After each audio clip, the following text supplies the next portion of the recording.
annama guddaadha. Maaliif jennaani namoota baay'eef yeroo inni xumuramu argama. Nan dubbadha yoo akka carraan sirra bu'ee sii xumurameera. Amma asii gaafa baatee giddiiba kana baatee galtu harkuma kee kiisii keessa galtee yeroo deemtu Waaqayyo waan tokko sii xumuree si eega. Raajii jechuun amantii. Yesus Kristos gaafa lafa deddeebi'aa ture nama hundayyuu hin fayyisne beektu kana. Kana malee garuu akka saasnaafaa qabu hin fayyada. Annama guddaan ta'a. Dhugaa Waaqayyooti. Yesus Kristos fira warra sooressotaatiin jedhu fira warra hiyyeessotaatiin. Arra hin qabdu ta'uu danda'a. Manni kee qofaa ta'uu danda'a. Tuffatamuu dandeessa. Yesus Kristos ikkoon danda'e. Eme Yesus warri sin danda'e. Du'a sin walchine Yesus. Caba sin walchine Yesus. Mee ani ooleera dhika. Har'a waan tokko sitti mu isa sitti ulfaate si ajjeesa Waaqayyo. Dhugaa Waaqayyo. Ganama kana ergaa sii qaba. Ilmi kee abbaa argateera. Nama kee keetti bu'iitii har'a ganama kana Waaqayyo naaf xumurii. Amma Yesus Kristos warra barbaadutti nama gora. Rakkinni yoomiyyuu hin dhaabbatu jira. Rakkinni jira. Garuu rakkina sana keessatti Waaqayyo nuu yaadata. Lolli jira. Yoomiyyuu hin badu lolli jira. Garuu namni Yesus Kristositti baqate cabas du'a sin oole. Mee ani ooleera dhika. Ani oolee. Manni koo jedhi. Manni koo. Jireenyi koo jedhi. Naaf hojjetama. Namichi isaa jaamaa sun maqaan isaa jedha. Karaara taa'ee kadhata jaamaadha waan jaamaadha. Yookaan cubbuu hojjetee miti Bartalimoos kan inni jaamu yookaan hafee miti. Yesus Kristos gaafa tokko mandara mala keessa deddeebi'uutu hin deemaa ture. Yesus Kristos argeera Bartalimoositti Yesus beekaa bira darbe. Maaliif bira darbe seetan? Akka inni waammatu barbaada waan ta'eef jechuudha. Har'a Yesus Kristos hin barbaadda. Maal akkasii godhu barbaadda? Akkasii raakii jiru barbaadda. Isaatii booda Yesus Kristos na bira darbee jedhe. Isaa booda gooftaa Yesus Kristos dhageetu maal jedhe? Maal ta'uu barbaadda? Rakkinni isaa maal ture inni? Iji isaatu jaamaa ture. Har'a rakkinni kee maal akka ta'e ani hin beeku. Garuu Waaqayyo mana kee keessa galee waa hojjedha. Kan koo naaf hojjetame. Sabooda akkas jedhe. Waan biraayyuu itti sin buune argi. Amantiin kee fayyiseera. Sagalee keessa ol kaasaa kaa. Si fayyiseera. Fayyiseera. Isaa booda hin baname hin argeera. Har'a akka kee as naa qabe. Daawud beektu Daawud tuffatamaadha. Ati keessas qaba. Tuffatamaadha. Baay'ee Daawud xiqqoodha. Gooliyaan waan hundaan guutuudha. Ati isaa hunduu warqii. Zanaa hidhee jiraata. Gaafa Daawud bira geessani baay'ee kana maal natti argitanii har'a waan tokko sitti himu inni sirra jiru dhimma baasuu jalqaba. Inni sirra jiru dhimma baasa. Daawud waan biraa qabdu garuu amantii qabdu. Gaafa fuutee Gooliyaadiin taabootu fuulduratti moo dudduubatti koo? Fuulduratti koo. Diinni kee bara namee jedhime dudduubatti osoo hin ta'in fuulduratti koo. Ani gaafgaafi waan akkasii duratti mul'ata beekta. Gaafa adda sanadhaan sana maaf duubaanii kumneedha. Edaa Yesus Kiristoos ta'uu akka jala kaan tukkaa golee hombisa. Diina kee tuufiisa Waaqayyo. Kana keessa naa qabi. Kaleessa Waaqayyo waan dirqiin hojjenne. Har'ammoo hojjetu ree. Hojjetu. Hojjetu. Akkamii si wayya qoleetti. Baay'is. Akkamidha. Ishee kan warra dhufneef. Akkamii wayya qabda. Wayyee. Dhugaa Waaqa. Har'a diigdee dhufta na biras. Kottumee kottu. Harka keessan. Harka keessan. Harka keessan. Haleluuyaa.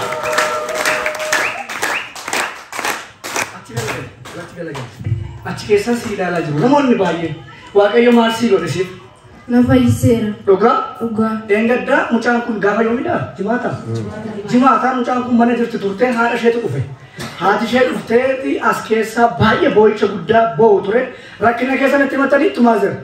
Kanaan dura natti garuu mucaa manaa rakkina guddaa qabduun arga ture. Ishiin arga ture. Maalan jedhee gaafa qidaame deemtee dhufte kaleessa gartanitti baay'ee keessanii har'a immoo fayyite Waaqaaf galata fidaa. Inni si ajjeesuuf sirratti ba'e maqaa gooftaa Yesus Kiristoos si biraa hafeera. Ameen. Akka turkutaa fi Waaqayyo jechaa fi Waaqayyo akkas goona jiru. Sobduun ina waaqayyo nama hundatti hin dubbatu. Namatti dubbatu yoo argate immoo guutummaa guutuutti waaqayyo si jijjiireera. Mee annana erga. Akkas isaa gata gaafa waaqayyo si tumu. Xumurte dhimma koo gooftaa si hojjetee Gilgaala koo si wajjinan deemaa ansi biraan hafuu guutummaa bara koo sin dadhabe hin jennee mucaa koo naan jettee gaasuutti na baatte lafan kufee jiru maqaa koo na waamtee ulfinaaf na goote maqaa kee si waamee ulfinaaf si godha. Namni maqaan kee goobanaa jedhamu taas keessa goobanaa. Fikichaatiin kootu akka turbutaa. Akka turbutaa.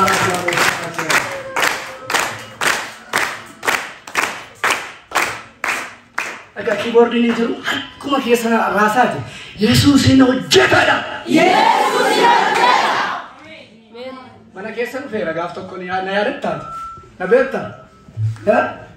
Na beektaa? Natti fakkeetta maqaa kee wal bira dubbadhaa kan. Otoo sinitti galagalee wayyanatti fakkaata. As galagalaa sabatti waaqayyo waan dinqii hojjeta akka kana. Namoota amanifan keessumaa namoota baay'eefan balbala banaa jedhe waaqayyo.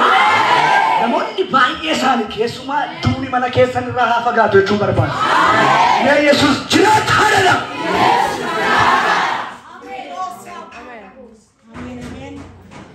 Lafatti wal beeknu qabna.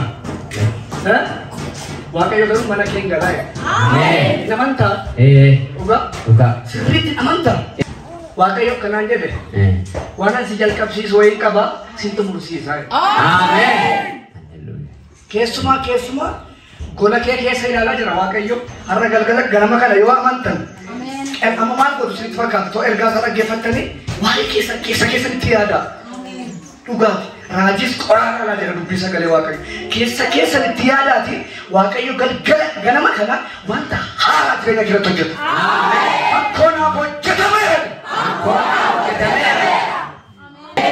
ofirratti jibbitee hojii amma hojjechaa jirtu kana. Dhugaa waaqayyooti.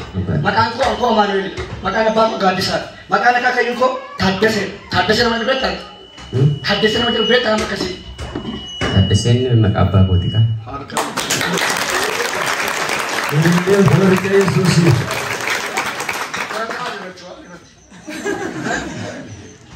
Dubbichi siin galu akkasuma isa muka qabeeti akki isaa namaan galu.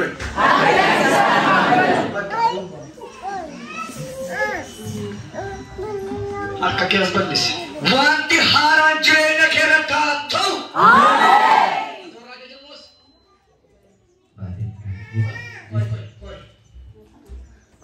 Isaanidha. Hojii qabdaa tokkolee. Qabu. Ati hojjechuu barbaadda? Maqaa keetiin wanta banamutu jira. Ameen. Amantaa? Maqaa wayii siin hoggaasaan. Ameen. Ameen. Ameen. Barbaaddaa maqicha. Oyi takka dhukkubni sitti fide deebi'aa si. Mataa dhukku. Ani fayyeera dhime. Ani fayyeera. Fayyisee dhime. Fayyis. Beektaa fayyisee? Eenyudha? Maqaa. Jiraatama Yesuus.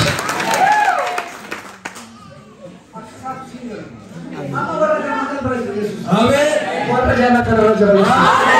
Mee naaf xumuram meerani. Naaf xumuram mee. Bakka takkaa ta'e qaba. Ameen. Jaarsa kee namti isaanii hojii wayii tokko ta'uu bananne waan wayii tokko ta'uu jalqabne jettaniitu karoora baafattanii yeroo baay'ee sadarkaa kukkufaatu. Maallaqa hin qabu. Hin qabdani waan ta'eef. Namni baay'ee mul'ata qaba waldaa saba kana keessatti. Garuu wanti namaa galu taasise birriya. Jabbaa ishee baasuuti malee. Birriya bakka birri jedhame birri jedhame. Maqaa gooftaa Yesuusin birrii shan kee eebbifamu. Mee ameen jedhi.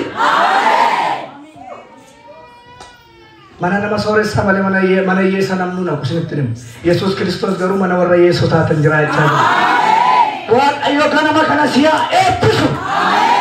Tokkos keessa ta'e ameen isin jedhu naaf haa ta'u jechaa hin jiru. Caal jettee dhaggeeffattee teessa malee bara kee makka nutti fittee deemuuta malee yoo waaqayyoon amantee ganama kana garuu waati haaraa si hojjeta. Si jaallanna amooko amiyeeko si jaallanna dhaan ati deebi'ee dhiba. Inni akkasii inni akkasii hamatu. Har'a waan tokko sitti himu jireenya irraa jiraattee jiila kee akkatti garagaltee ilaalteetu tame narrachira irbe America keessa sinitu mur akkuma addaatti jireenya keessan haaraa godhee jalqabaa waaqayyo Hallelujah. Ela hin sodaatina ija keessan namarra godhatina narra godhadhaa tokkoffaa hojii sitti jijjiira lammaffaa hojii haaraatu sinif banama akkamitti akka ta'u yooma akka ta'u hin beeku garuu akkaataan waaqayyo namaan galu eebbifaman yoo eebbifamtanii jedha zanaadha garaa kan itti murtaa'u an yeroo hundumaa bara koo keessatti yoon abees yoon argadhes kolfaa man deemu nan kolfa karooti sana gaaf tokko Reedwaa Yuunivarsiitiin baradha waggaa jaa kanan fuudha waggaa jaa gara torbaan kanadha kan digirii koo jedhee digdama keessaa ijoolleen 15 argataniitu digdama keessaa qormaata 15 argatanii baay'ee ani immoo nan kolfa bakka akkuma nama digdama keessaa digdama fideeru meeqa fiddeetti Maanuweel kun meeqa fiddeetti ani ispoortiin barsiisaa biyya sanatti isaatti booda meeqa fiddan jennaan shanamneedhan shanamaniitu aaraa deemu ani garuu meeqan argadhe beektaa digdama keessaa laman argadhe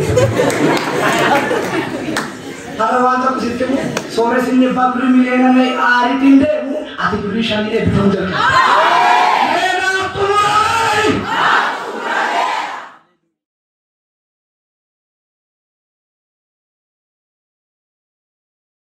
obboleettiin maqaan kee gaaddisee jedhamutu taas keessa gaaddisan sii faayida waaqayyo erga amma jalqabdee barumsa addaan kuttee beektaati. Addaan kuttee sanuudha barumsa addaan kuttee kana rakkina sirra gahee ture tokko yaadataa dhugaa waaqaa jedhu amma haadha ergaa argattee bakka kee gara waaqaatti naaf bal'ise waaqayyo akkana jechaa hojiin siif kennaa Ameen. barbaadhaati fedha keeti keessumaa namoota sirratti ka'an na dhaga baay'ee waaqayyo Ameen. miidhama baay'ee qabdi mucaan kun akka ishee asnaa qaba as bal'isaa maqaan gooftaa Yesuus Kiristoosiin jedha gaddiseen jedha eebbifamtee jedha waaqayyo sin eebbisaa jedha Ameen. sodaatin jedha Ameen. kan si ajaa'ibu lafa barachaa turte kana keessatti illee yeroo meeqa simisteera maqaafa jalqabaa addaan kuttee galuuf turte jalqabuma yeroo as jechuudha haala sirriirra turreeti waaqayyo yeroo kanaa jedhe sodaatiin anatu si jalqabsiise anatu si xumursiisa amma immoo anatu hojii sii kennaa jedha mee siifaa toodha warra hojii argatan keessa tokko si hojii haaraan si argatu deebiin ililli jedhi tililchitu waaqayyo ela ol ka'eeti hinturu hanke hinturu yeroon kana jedhu waggaa tokko waggaa lama miti hinturu hanke ulfina guddaa tokkotu si argata yaaddaa yoo jechuudha ela maal kun maraatu wayii waaqayyo kanaan jechaa jiru namoota baay'een karaa kee afaan qabsiisuun qabaaya nama Clara diamus ela akka addaatti ameen keessumaa warri si fakkaatanis nyaatanii waaqayyo ela godhan siifa toodhaani ani hin beeku ayyaana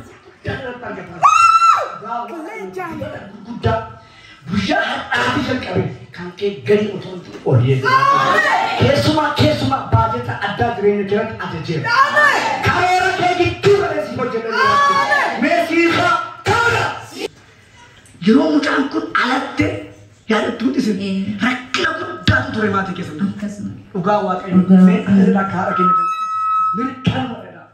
mirkanuma kaleessa dhageeffamatu bontu ayitti naa qabu bontu yeroo ati alatte waggaa meeqannaan jedhanii waggaa 15 kan ana asiyyuun jiru sinitti himaan waggaa 15 kana keessa kan sin ajaa'ibu akkaataa sin ijaannetti alatte mucaan kun mirkaana dhaame ela akkana waaqayyo biqiltuu tokko mana keessanii biqilchaa jira waaqayyo wanta irra hejjetame abaarsa bara dheeraa irraa cabseera erguma isheen alattee mucaan kun du'a ooltee qabdi mucaan kun erguma alattee jechuudha akkanaan jedhe waaqayyo maqaa Yesuus Kiristoosiin harki dhufee sin eebbisu galgala ganama kan isin irraa buufatu maqaa tokko nagaa obboleettiin nama jirta as keessa bushonee jirta as keessa jirta Injiru namni akkasii injirtu taanaan injiru bakka. Waaqayyo sobeera. Aha dhugaa ibsateera bakka waaqayyo. Kot makichuu namaan galu. Dhugaa waaqa shaambuu waaqa naas afaan. Fayyo. Fayyo nama qankee. Mishinee. Maaliidha kan biraa jiraas keessa. Fira keessaa ta'u, goddanyaa keessaa ta'u, maal keessaa ta'u nama murteedhaan fudhataa ta'u. Sister. Banoo bakka waan kaasa. Jirti dees waan kaasa bakka. Kai bari kootu doodiftu buutu. Waaqayyo si waan kaasa kootu. Laaraashii karaa deemuu yaasika. Jaamaa rakkata kan karaarra kaadhatu.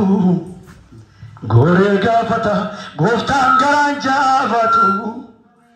Itti goreetu dhibee namaa gaafata. Yesuusan arge fira warra rakkata. Haati tokkos keessa jirta Waaqayyo si eebbisa jechaa jira. Maqaan abbaa manaa kee immoo guddataa jedhama jirtaas keessa. Guddataa jirtaas keessa hin jirtootee nan darbata. Maqaan abbaa manaa keetu guddataa jedhama. Hin jirtootee nan darbata. Xiqqii tokko hin jiru. Dhageera halkanii dhagee kana. Jirtaas keessa guddataa. Karaa kamii waa ta'u. Jira. Beektaa. Beektaa. Maaliin? Ambra jira.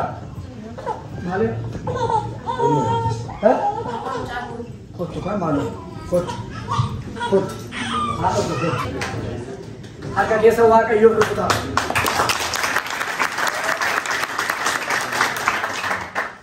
Lolaaf xaxaa mana keessa jiru arga mul'atan.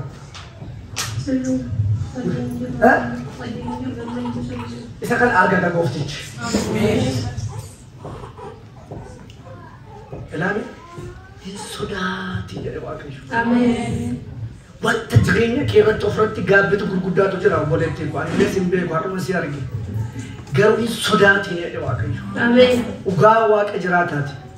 Keessumaa ati namallee of balleessuu ofirratti murteeffatee ka'ee ture ati. Garuu wanta sodaattee dhiiftee qabda. Waaqayyo akkanaan jedhe sa'aatii amma jalqabeena wanta adamuudhaan adabaa jedhe Waaqayyo. Karaa kee immoo karaa kee siifan milkeessaa. Walumaa galatti maal jedhe beektu Waaqayyo mucittii kanaan eebbisaa. Nutu soba malee Waaqayyo hin sobu. Iji isaa banamaadha bakka. Dhugaa Waaqayyooti. Iji gooftaa keenyaa banamaadha. Waaqayyo kanaan jedhe hin sodaatin keessumaa.